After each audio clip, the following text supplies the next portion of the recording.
Your house didn't get taken by the flood.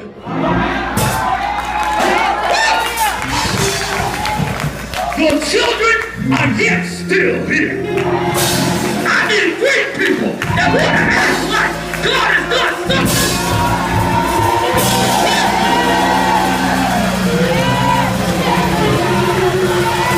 Thank you, Jesus. Thank you, Jesus. Thank you, Jesus.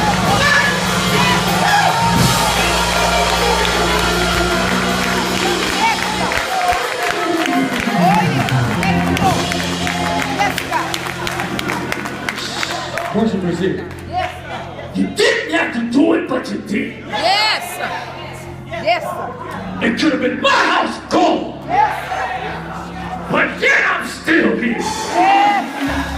Woo, y'all acting. Somebody didn't wake up with their house this morning. Somebody didn't have food on their table. Somebody didn't have food on their plate.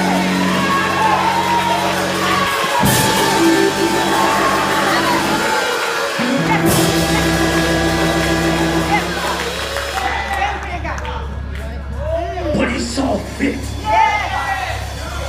to put breath in your body.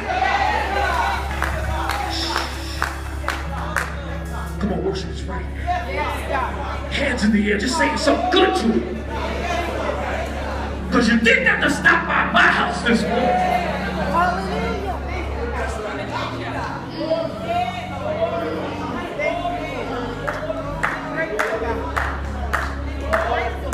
All that you have blessed me with, maybe not everything I wanted, but I'm here.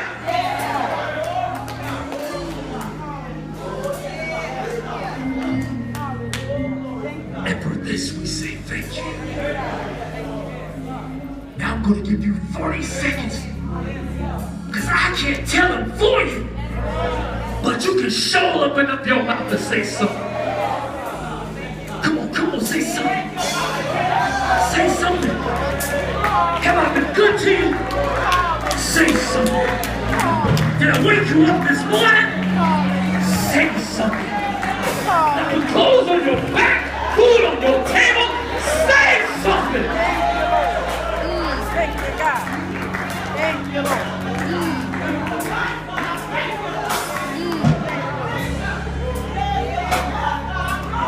Come on, say something.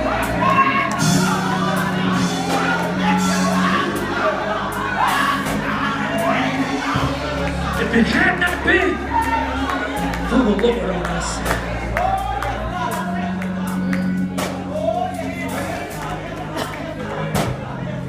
Father, we thank you. We thank you for this opportunity to come before you once again. God, shoot your spirit light. Somebody needs to hear a word from you.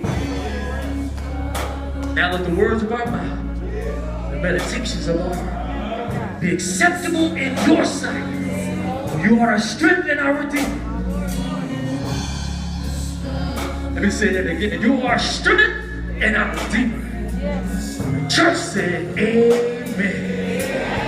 Amen. Take your seat if you can.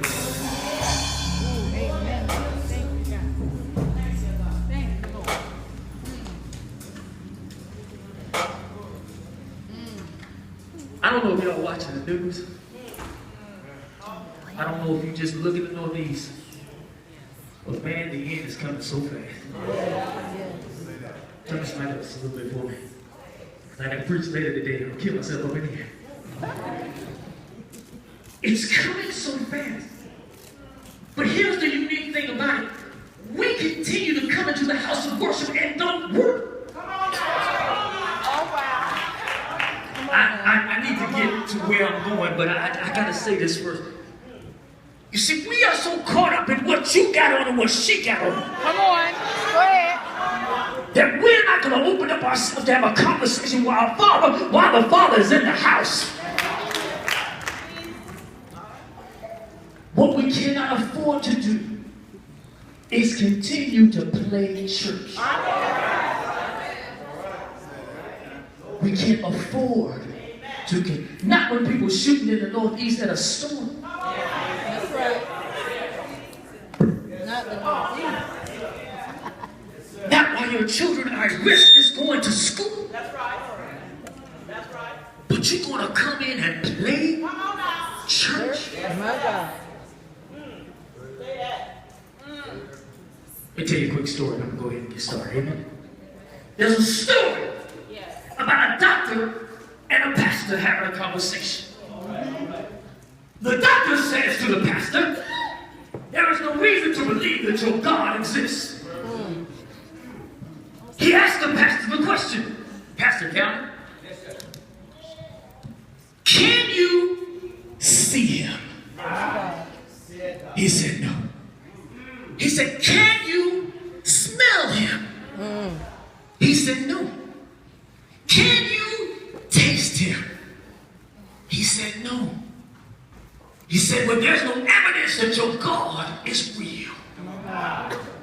The pastor walking away, disdained, has a moment in a revelation. He says, hold on, doctor. Let me ask you a question. Can you prove that pain is real? Can you see it? He said, no. Can you taste it? He said, no.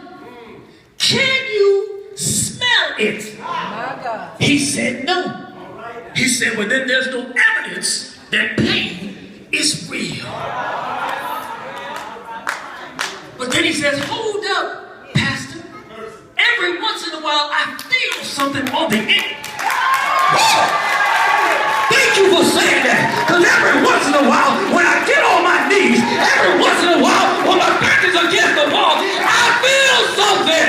Anybody up in here feel it?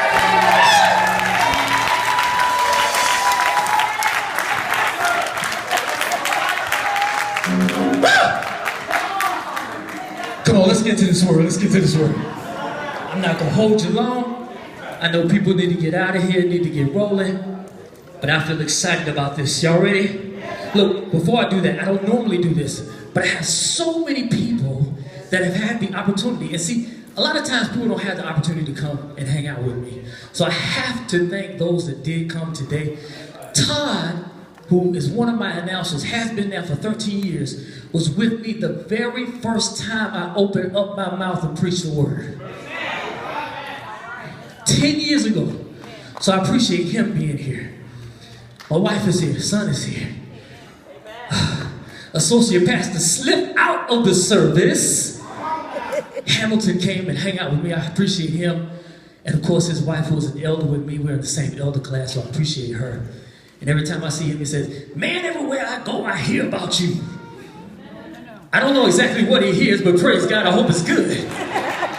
Because he's here today. And they ain't paid no insurance premiums for the stuff that I mess up. But anyway, praise God. So I thank them for being here. And my sister, my preacher friend, the pastor, Gwen, let me tell you something really quickly and special about her. Many years ago when I started at 95.3, it'll be 13 years as of February. Okay, I emceed my first concert.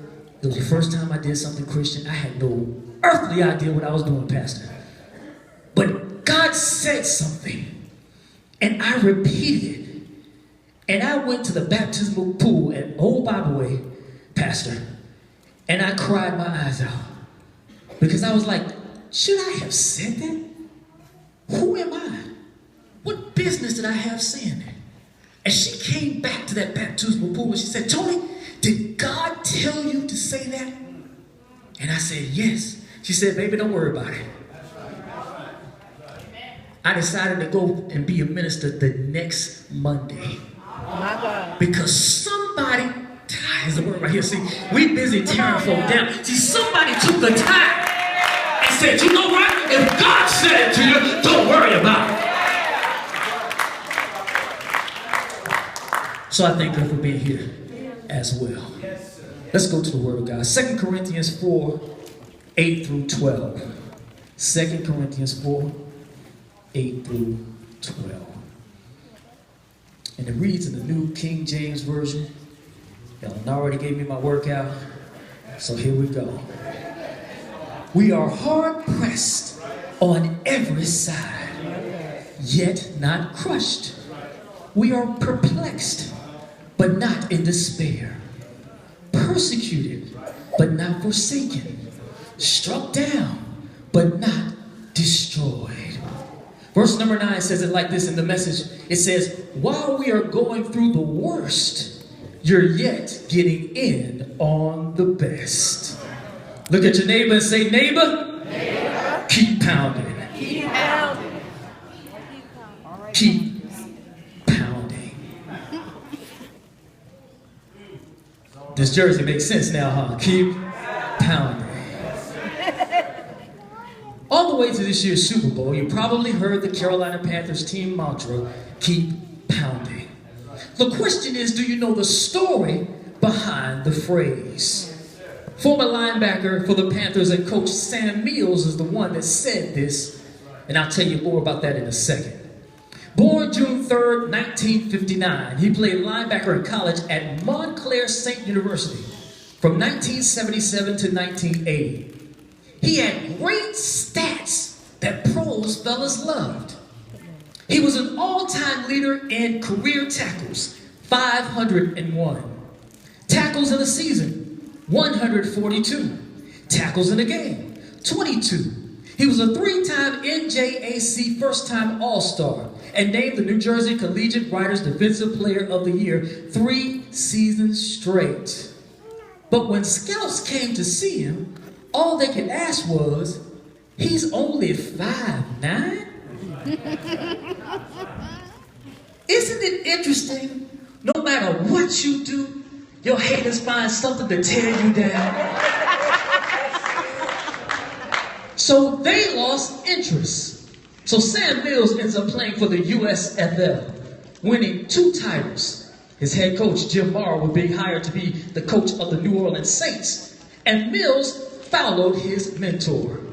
After playing 12 games with the Saints, in 1994, he became a free agent and signed with the then expansion Carolina Panthers.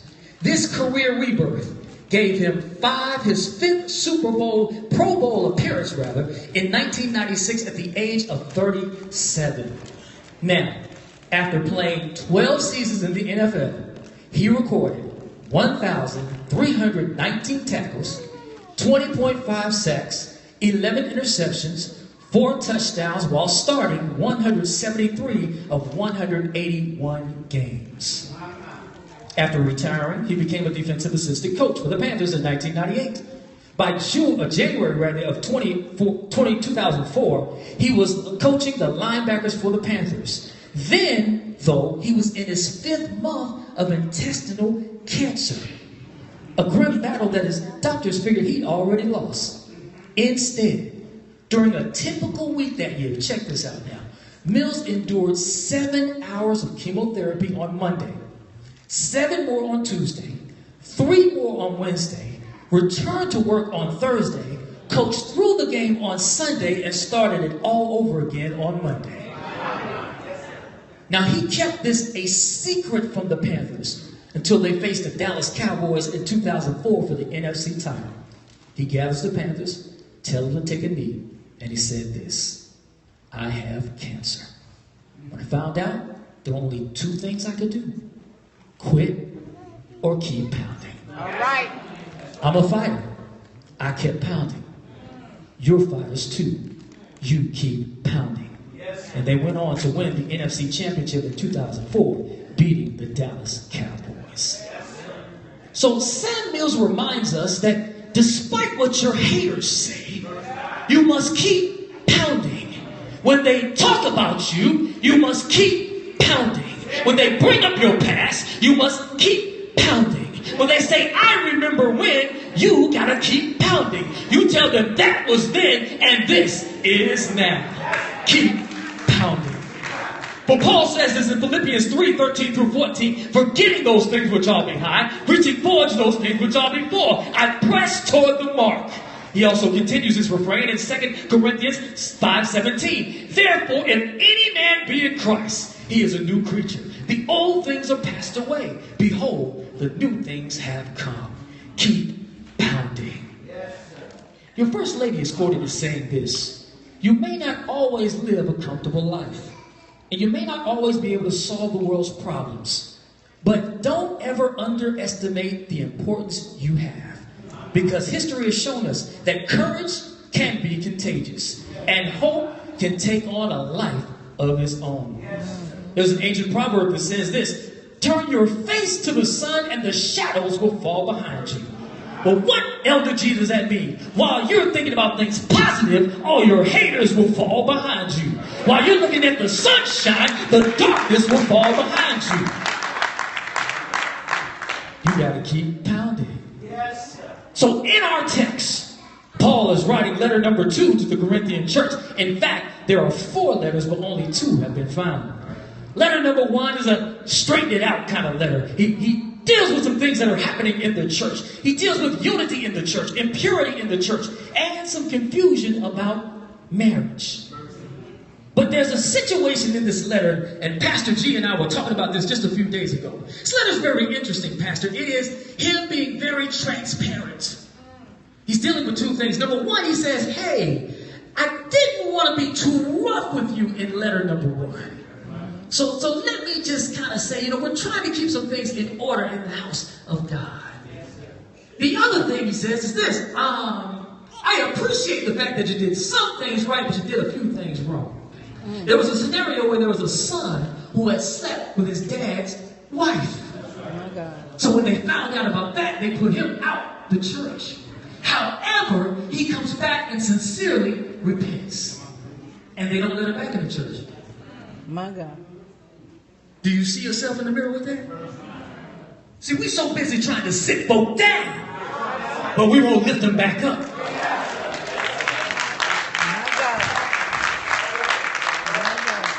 So Paul goes on to write in this letter. He says, look, here's another issue that I have. Let me be very transparent here. Y'all sit at Oak Grove all pretty and cute. You don't have to deal with the stuff that I do. I'm talking for your pastor now. Y'all sit at Oak Grove all cute. You ain't going through nothing, but I deal with your sins. I deal with your struggles. I pray for you. And you doing that for your pastor? So Paul is upset. He said, hold it, I can't understand.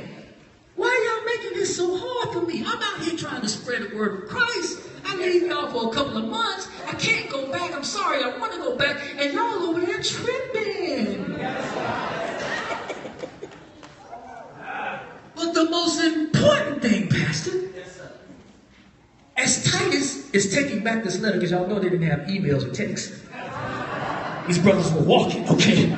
City to city, state to state, city to state, oh, state to state, dab on it, state to state. Anyway, so he's walking back. He gets back to Paul. He gives him the report, and he says, "Look, the people took it pretty well.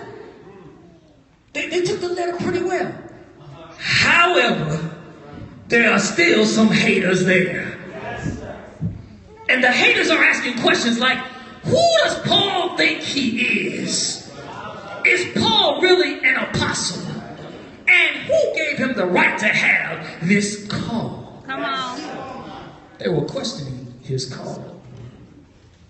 But I stopped by to tell you, God called you, not your haters. That's right. This ain't a shout one today. I'm trying to teach today.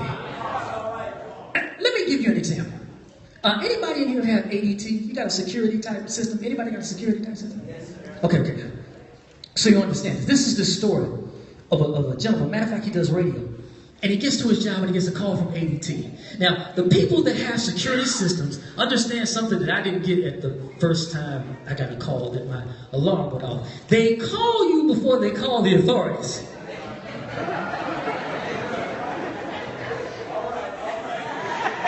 There's somebody in my house, but you calling before you call. Well, I mean, once you get it, you'll understand. Because maybe you told your girlfriend to stop by and she forgot the code. You know, the kids are texting, they ain't listening to the beep and it goes off. So they want to make sure before they send the authorities and they charge you. That there's actually a bona fide emergency. So the young man gets a call and he says, there shouldn't be anybody there. Yes, go ahead and send the authorities. So the cops are on the way. He is on the way. And when he gets there, he noticed that the police are coming out, but ain't nobody coming out with him. So he's like, hold on, did you not catch the person that was in there? They said, oh yeah, he'll be out in just a second. Guess who it was? It was the maintenance man. See, he needed something fixed over the weekend, but the maintenance man couldn't come to the weekday. So he says, hold on now, didn't you hear the alarm go off? He said, look, I came by, I heard the alarm go off, but I went in and finished the job. I'm going somewhere. The dude says again, look, but hold on, man. I mean, you knew the police were on the way, right? But the maintenance man says this, I wasn't worried about that. I knew I wouldn't get hurt or go to jail because they called me here. Pause. Come on here. Pause right there. He wasn't worried because he was called to be, let's review the story, hold on. He was called to a job, the alarm goes off, he calls the dude, he didn't get him, he knows the police are on the way, but he still finished the job. Why? Because he was called. I'm trying to help somebody. See, just like the maintenance man, you're being called to do something. But when an alarm goes off, or God doesn't call you back the way you call him, you want to quit. See, alarms are just distractions. When your money gets funny, that's an alarm. When sickness is in your body, that's an alarm. When haters are talking about you, that's an alarm. But you can't be stopped by your haters. You gotta keep pounding. Walk in your calling no matter what the conditions are. For Isaiah says in 40:31, but they that wait on the Lord shall renew their strength. They shall mount up with wings like eagles. They shall run and not be weary. They will walk and not faint. Let me tell you something real quick about an eagle. An eagle doesn't run away from the storm. An eagle runs to the storm. Why? Because when it gets in the storm, the air lifts it above.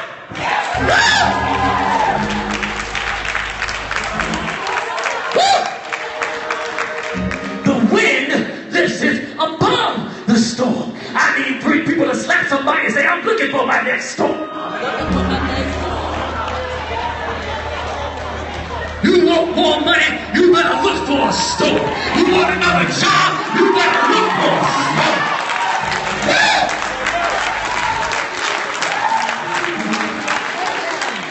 I'm looking. So young people, what does that mean? All the hell you going through right now, this means there's a promotion, there's a blessing on the way. Oh, y'all better put a praise on that. There's a blessing on. Hold on. Let me try this one more way.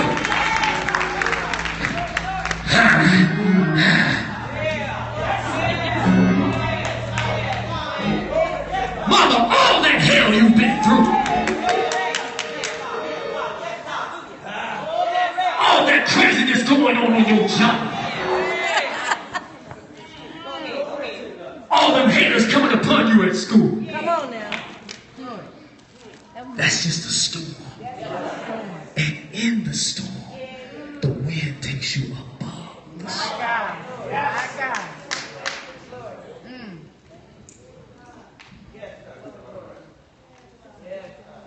Paul writes this, 2 Corinthians, we are hard pressed on every side, yet not crushed. We are perplexed, but not in despair. Persecuted, but not forsaken. Struck down, but not destroyed. Now, let me break this all the way down for you. We are hard pressed on every side, but not crushed. Paul finds himself in a city surrounded by people who wanted to stone him to death, but they didn't get him. You want to look at somebody and say, they set me up, but they didn't get me.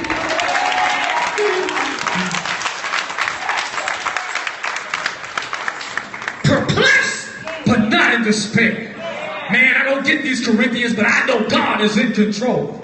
Persecuted, but not forsaken. All this nonsense I've been through, but I know that God hasn't forsaken me. Struck down, but not destroyed. Man, I've been shipwrecked, but I'm still here. Look at your neighbor and say, no matter what the devil has done, I am still. Oh, three people should have been up right there. I am still here. Every rock you throw, I am still here. Every lie you told, I am still here. Everything you've done,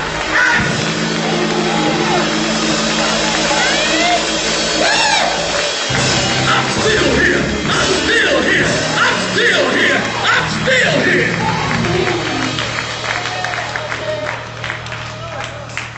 Let me come down to young people's way. Ty Tribbett said it like this. The devil thought he had. Thought that my life was over. He thought by now I'd give up. He thought I had no more. But that's when someone greater stepped in my situation. My mourning now has come. And he turned it.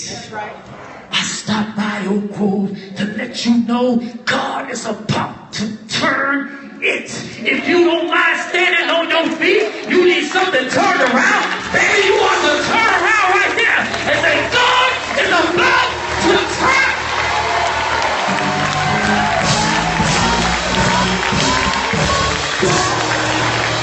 He's about to turn. He's about to turn. He's about to turn. He's about to turn.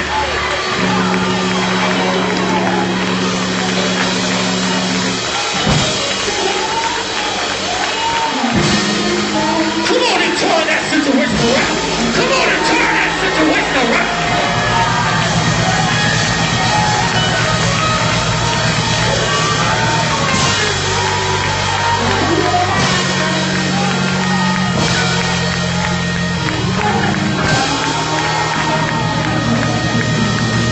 Put a praise on it.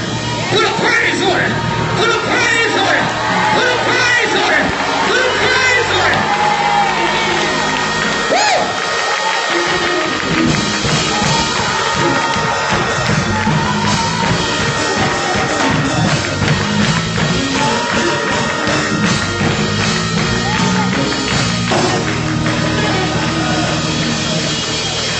Now my pastor likes to say, do a dance in advance.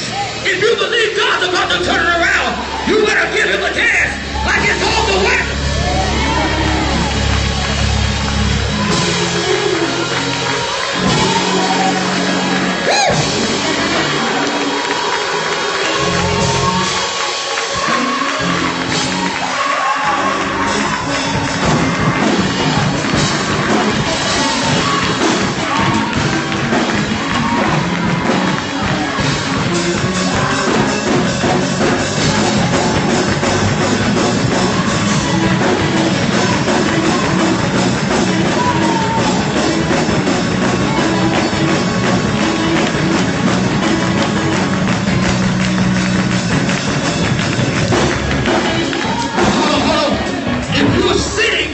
Watching, you don't want God to move on your behalf. Let me give you 30 more seconds to open up your mouth and tell God, I know you're turning.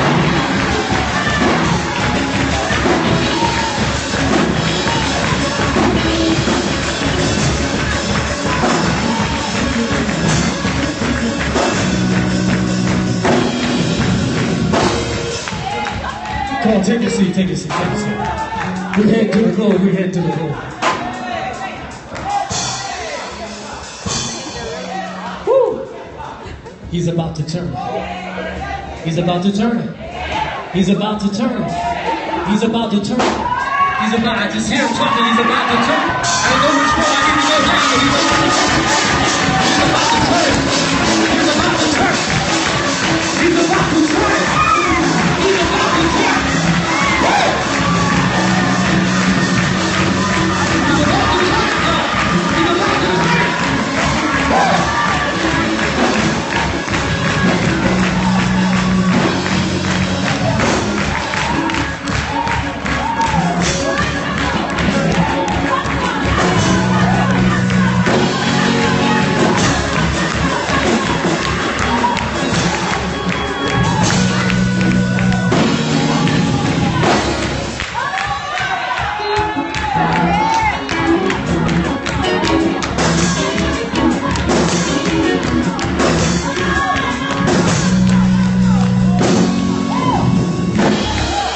seat. Let's take your seat. The winds of trouble are nothing new to God's people. For the Bible is filled with stories of those in trouble. The Hebrew boys in their fiery furnace. Daniel in his lion's den. Joseph, feeling like a Baptist preacher all of a sudden. Joseph was cast into a prison. John was exalted and put away in Patmos. David fled from Saul. And Samson had his eyes poked out. But David writes in Psalms 34:19, many are the afflictions of the righteous, but the Lord delivereth from them all. That's right. So as I take my seat, I'll leave you with 7 ways God may use a surge of problems, haters, or alarms in our lives. Number 1, to direct us. For sometimes God has to light a fire under us to get us moving. Problems often point us in a new direction and motivate us to change. Number 2, to inspect us. You might have heard your grandma say before, people are like tea bags. You won't know what's inside them until you drop them into some hot water. Woo! James says in 1, 2, and 3, my brethren, count it all joy, that when you fall into diverse or different temptations, knowing this, that the trying of your faith worketh patience. Then number 3, to correct us. Some lessons we learn only through pain and failure. Likely your mother or father told you not to touch the hot stove, but you went and touched the hot stove. So there are things we have to learn through pain and failure. Number 4, he says to connect us. For when people die in our families, we like to get together at the funeral. People like to get together in times of trouble. Number 5, to protect us. A problem can be a blessing in disguise if it prevents you from being harmed by someone or something else more serious. Number 6, to perfect us. Problems are responses, and when responded to correctly, are character builders. Understand this, God is far more interested in your character than your comfort. Come on. Let me say that again. He is far more interested in your character than your comfort. For your relationship with God and your character are the only 2 things you'll take with you to eternity. And number 7, to project us. A surge of problems focuses us outward onto what is important. It furthers God's call. Keep pounding. God is at work in your life even when you don't recognize or understand it. He's in the storm with you. He's calling you to rise above it. During your storm, keep your eyes on Him and keep pounding. For Romans 8:28 says, well, for we know that all things work together for the good of those who love God, who are called according to His purpose. Keep pounding.